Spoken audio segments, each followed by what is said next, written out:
एक कौवा पूरे जोश से एक हाथ में सोने के कंगन और एक हाथ में चांदी के पायल लेकर मेरे फर्स्ट वाइफ को सोने के कंगन और सेकंड वाइफ को चांदी के पायल, वो दोनों ये सब देखकर बहुत खुश होंगे। पहले मैं किसके पास जाऊं, किसके पास भी जाऊं, लेकिन दूसरे वाली को भी लाई करके उसे पता नहीं चलना है। ऐसे सोचकर जा रहे कौवे के सामने एक सारस आती है। कौवा मामा, शहर से आ रहे हो क्या? हाँ सारस, तुम्हारी दो बहनें कैसी हैं? तेरे लिए वो बहुत देर से राह देख रहे हैं मामा। मुझे पता है, वो दोनों तो मुझसे बहुत प्यार करते हैं ना। तो क्या तुम उनसे प्यार नहीं करते? मैं तो बहुत प्यार करता हूँ। तेरी बड़ी दीदी चिड़िया के लिए सोने के कंगन और छोटी दीदी कबूतर के लिए चांदी के पायल लाया। तो क्या मामा मेरे लिए कुछ भी नहीं लाए क्या? क्यों नहीं लाया सारस? तू हाँ कहने से मैं अभी इसी वक्त 1000 चुम्मे दूंगा। बाप रे, 1000 चुम्मे? नहीं मामा, दीदियों के लिए रख लो। मैं आहार लेने जा रही हूँ, बाय। ऐसे कह के वहाँ से चली जाती है। उसके बाद कौवा हंसते हुए आगे जाकर ताला रहे घोंसले के पास रुकता है। ये क्या, चिड़िया ताला डाल के कहाँ चली गई? ऐसे सोचते समय पड़ोस घोंसले में रही तोता बाहर आती है। तोता भाभी, मेरी चिड़िया कहाँ गई? ओह, कैसे हो कौवा? तेरी चिड़िया पत्नी तो यहाँ से खाली करके चली गई ना। कहाँ चली गई? तुझसे कुछ बोली क्या भाभी? कुछ नहीं बोली कौवा। ऐसे तोता कह के उसके घोंसले को ताला डाल के वहाँ से चली जाती है। कौवा बहुत सोचने लगा, मेरी चिड़िया पत्नी यहाँ से खाली करके कहाँ चली गई? अभी मैं उसे कहाँ कहाँ ढूंढूं? ठीक है, मैं दूसरी वाली के पास जाऊंगा। थोड़ी देर आराम करके उसके बाद सोचूंगा। ऐसे सोचकर वहाँ से उसकी दूसरी पत्नी के घर जाता है। कौवे को देखकर कबूतर बहुत खुश होती है। आ गए जी। तेरे पास नहीं तो और कहाँ जाऊंगा कबूतर, मैं तुझसे बहुत प्यार करता हूँ। तो मेरे लिए क्या लाए जी? तुम ही बताओ। सोने के कंगन? हाँ। कौवा खुशी से सोने के कंगन कबूतर को देता है। कबूतर वो सोने के कंगन देखकर खुश होते समय उनके ऊपर चिड़िया करके लिखा रहना कबूतर देखती है। तब कबूतर के चेहरे पर रही खुशी गायब हो जाती है। वो अपने मन में, चिड़िया मतलब पड़ोस घोंसले में नई नई आई पक्षी का नाम भी चिड़िया ही है ना? उसका पति भी कौवा ही बोली? पैसे कमाने के लिए शहर गया बोली? कहीं मेरा पति और उसका पति एक तो नहीं है ना? कबूतर कौवे से पूछती है। ये चिड़िया कौन है? ऐसे कबूतर पूछने पर कौवा शॉक हो जाता है। चिड़िया के बारे में पूछने से मुझे कैसे पता चलेगा कबूतर? सच बताइए, इन कंगनों पर चिड़िया करके लिखा है। मतलब मुझे बताए बिना आप चिड़िया से शादी किए क्या? पागल हो गई क्या कबूतर? मैं बहुत दिनों बाद घर आया और तू मुझ पर शक करके मुझसे झगड़ा करने लगी। ऐसे कहते समय पायल लेकर चिड़िया कबूतर के घोंसले को आती है। चिड़िया को देखकर कौवा अपना मुंह मुड़ा लेता है। कबूतर, इन पायलों पर तेरा नाम लिखा है, मुझे रास्ते में मिले कबूतर। ऐसे कहते ही कबूतर को पता चल जाता है कि चिड़िया कौवे की दूसरी पत्नी है। वो आंसू बहाते हुए, चिड़िया, ये लो तेरे सोने के कंगन। मेरे कंगन? मुझे तो सोने के कंगन ही नहीं है। मैं तुझे कब दी कबूतर? तेरा पति मुझे दिया, इसके ऊपर तेरा नाम लिखा है। ऐसे कहते ही चिड़िया वो सोने के कंगन लेकर उन पर उसका नाम देखती है। चिड़िया करके लिखा रहता है। पर कबूतर, मेरा पति तुझे कैसे पता है? मेरे लिए लाया तो मुझे देगा ना, तुझे क्यों देगा? देखो, ये कौवा ही तेरा पति है ना? तब कौवा सर मोड़ता है। चिड़िया कौवे को देखकर आश्चर्य हो जाती है। आप यहाँ? आप शहर में थे ना? कौवा चुप रह के सर नीचे कर लेता है। क्या तू अभी तक समझी नहीं चिड़िया?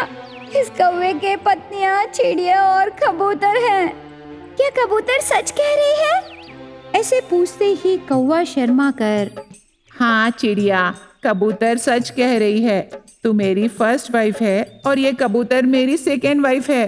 ऐसे कहते ही चिड़िया झाड़ू लेती है और कबूतर बड़ा चम्मच लेती है। दोनों मिलके कौवे को धनाधन मारते हैं। कौवे को जोर जोर से लग के चिल्लाने लगा। आधा घंटा होने के बाद चिड़िया और कबूतर मिलके कौवे को बेड पर सुला के गरम गरम पानी से उसे तापते हैं। घने जंगल में मूसलाधार बारिश होने लगी। गरजते बादलों से आसमान भड़कने लगा। जोरों की हवा से जंगल में पेड़ बहुत हिल रहे थे। उससे घोंसले गिर जाने पर बहुत उदास होकर एक पेड़ के ऊपर चिड़िया, कौवा, कबूतर, तोता और चील सभी एक जगह रहते हैं। चिड़िया लांतर पकड़ के रहती है। मैं बहुत बार बोली कि मिट्टी का घर ही बहुत अच्छा है। ऊपर से तुम सब मेरा मजाक उड़ाए। अभी देखो हमारी स्थिति क्या हुई। हाँ चिड़िया, चारों ओर खतरा ही खतरा है। इतनी भयानक बारिश में, जोरों की हवा में शायद हमारी मृत्यु कायम है। इतना बारिश और इतनी जोरों की हवा चलेगी करके हम सपना देखे क्या? नहीं ना, ऐसे हो गया।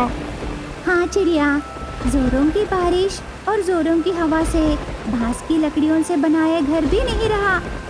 सिर्फ मिट्टी का घर ही बारिश से और गड़गड़ाहट से हमें बचाएगा करके तो बहुत बार बोली, पर हम नहीं सुने। इसीलिए ना अभी हम सब बारिश में भीग के सजा भुगत रहे हैं। माफ करो चिड़िया, अभी हम क्या करें? सब मिलके करेंगे।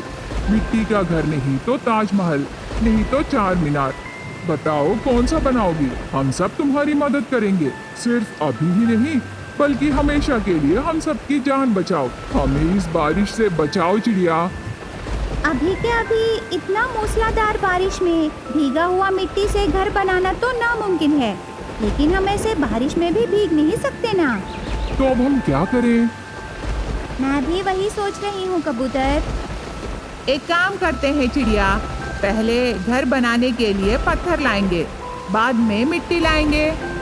हो ठीक है, अभी तुम जाकर पत्थर लाओ, बाद में हम सब जाकर मिट्टी लाएंगे। ठीक है चिड़िया, मैं अभी जाता हूँ। ऐसे कह के कौवा उस पेड़ से उड़ के बारिश में भीग के गरजते बादलों से डर के जंगल पूरा ढूंढने लगा। जोरों की बारिश होने पर चारों ओर बाढ़ का पानी ही रहता है। उसे मिट्टी या पत्थर कहीं नहीं दिखाई देते। कौवा जंगल पूरा घूम घूम के थक के वापस लौटता है। क्या हुआ कौवा? बहुत बातें बोला, कहाँ है पत्थर? कौवा उदास चेहरा लेके, इतनी बारिश में पानी ही रहेगी ना, मिट्टी कहाँ मिलेगा? वो बात यहाँ रहे हम सबको पता है, लेकिन तू हमारी बात नहीं सुनेगा ना, इसीलिए हम सब चुप रहे। ऐसे कहने पर कौवा चुप रह जाता है। इतने में आसमान में से एक गड़गड़ाहट आके उस पेड़ पर पड़ती है। बस उस पेड़ को आग लग जाती है। सभी पक्षी हवा में उड़ जाते हैं। तब चिड़िया के हाथ में रहे लाइट बाढ़ के पानी में गिर जाती है। जल रहे उस पेड़ को देखकर सभी पक्षी डर जाते हैं। तब चिड़िया मन में ऐसे सोचने लगी, इन सबको और परेशान करना ठीक नहीं है। मेरे बनाए मिट्टी के घर को ले जाऊंगी, तब इन्हें मेरी दूरदृष्टि समझ में आएगी। उसके बाद बारिश में भीग के जल रहे पेड़ को देखकर डर रहे पक्षियों से, देखिए, लगता है इतनी जल्दी बारिश कम नहीं होगी। बताओ ना, हम सब क्या करें? हाँ चिड़िया, हवा भी बहुत जोरों से चल रही है। गरजते बादल तो हमें बहुत डरा रहे हैं। पता नहीं गड़गड़ाहट कब गिरेगी। चलो, मैं तुम सबको एक जगह ले जाऊंगी। बारिश कम होने तक हम सब वहीं रहेंगे, ठीक है ना? ऐसे चिड़िया कहने पर सभी पक्षी खुश होकर सर हिलाते हैं। चिड़िया आगे जाने लगी। बाकी पक्षी चिड़िया के पीछे जाने लगे। थोड़ी दूर जाने के बाद पक्षियों को एक जगह मिट्टी का घर दिखाई देता है। सभी पक्षी बहुत खुश होते हैं। चिड़िया के साथ सभी पक्षी उस मिट्टी के घर आते हैं। चिड़िया उस घर में कैंप फायर जलाती है। सभी पक्षी कैंप फायर के चारों ओर बैठ के गर्मी सेक रहे थे। चिड़िया, सच बोल, ये मिट्टी का घर तेरा ही है ना? हाँ, मेरा ही है। उस दिन मैं बोली, पर कोई नहीं सुने। दिन रात मेहनत करके मैं अकेली ये मिट्टी का घर बनाई। यही मिट्टी का घर आज हम सबको बचाई। चिड़िया, सच में हम सब तुम्हारी बहुत आभारी रहेंगे। तू हमारी दोस्त बनने के लिए हम सब बहुत खुश हैं।